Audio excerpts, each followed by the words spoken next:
Diyarbakır ziyaretlerimizi gerçekleştirdik. Çınar ilçemize bu hafta ziyaretler yaptık ve oradaki köylülerimizle, mahalle sakinlerimizle bir araya geldik. Onların bize aktardığı sorunları inşallah biz de burada dile getireceğiz.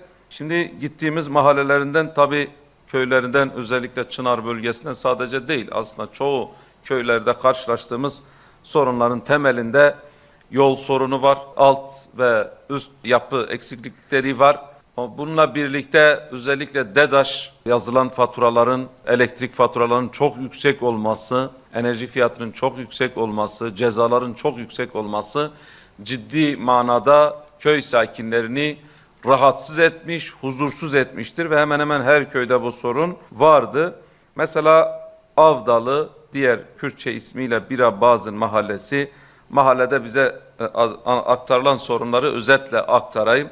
Alt ve üst yapı sorunu var, içme suyu sıkıntısı var. Su yetersizliğinden dolayı mahalle sakinleri arasında sorun yaşanıyor. İçme suyu için su kulesi talebinde bulundular. Tabi Dicle Elektrik tarafından haksız yere fatura çıkarıldığı ve ceza yazıldığı iddiaları var. Bu yönden bu sorunu da burada dile getirmiş olalım. Aynı şekilde birçok kırsal mahalleye ulaşım sağlayan eski Derik yolu, yolda meydana gelen çukurlar sebebiyle araç sürücülerine zor anlar yaşatıyor. Diğer bir köyümüz Muratçık, yani Birik mahallesi.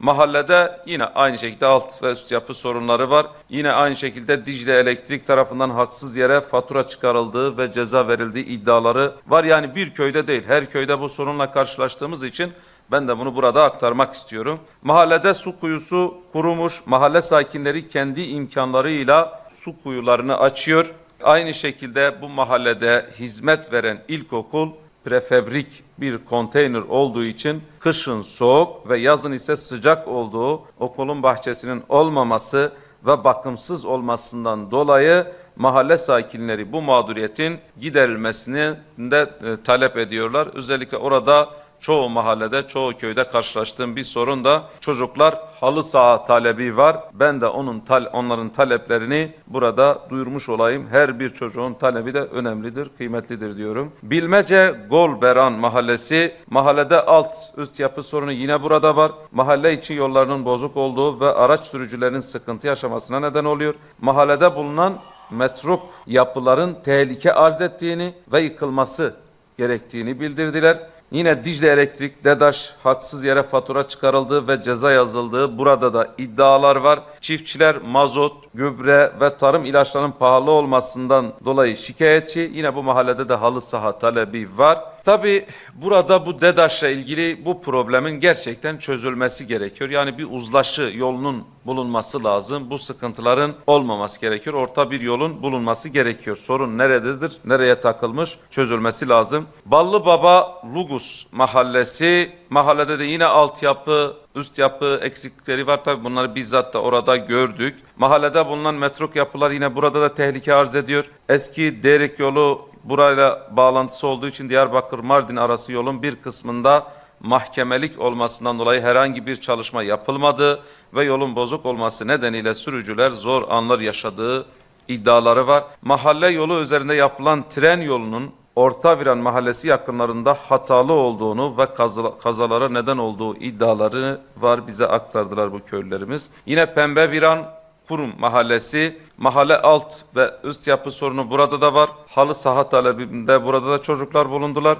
Mahallede bazı öğrencilerin ailelerinin rızası dışında Çınar'daki pansiyona kayıt edildiği iddiaları var. Bu sorunları bize aktardılar. Tabii bu sorunları biz her zaman dile getirmeye devam edeceğiz. Bu meclisin asıl amacı da aslında bu milletin sorunlarına çözüm bulmaktır. Bu meclisin her şeyden önce bunu yapması lazım. Maalesef genel kurulda grubu olmayan partiler istediği zaman söz alamıyor veya konuşamıyor. Bir dakika bu milletin sorunlarını aktarmaya çalışıyoruz. Bir söz hakkımız var, o da sözüm ona demokrasi diyorlar. Gizli saklı arka planda kimsenin haberi olmadan oralar dolduruluyor ve biz meclis genel kurulda konuşamıyoruz. Bununla birlikte tabii her şeyden önce bu meclisin düzgün bir şekilde çalışması gerekiyor. Meclisin kendi içerisinde birlik kurması gerekiyor. İşte mecliste milletvekillerin yemek yediği lokantalarıyla personellerin yediği yemek lokantaları ayrıysa, işte meclis genel kurulu içinde bile milletvekilleri eğer tüm partiler yan yana oturamıyorlarsa veya personellerin girişiyle milletvekillerin girişi ayrıysa, bunu da üzerine düşünülmesi ve tartışılması gereken bir konudur. Bunun da çözülmesi lazım. Maalesef bu konuda da biz de ancak gücümüz nispetinde bu basın yoluyla vatandaşlarımızın bize aktardığı sorunları dile getiriyoruz. Teşekkür ediyorum.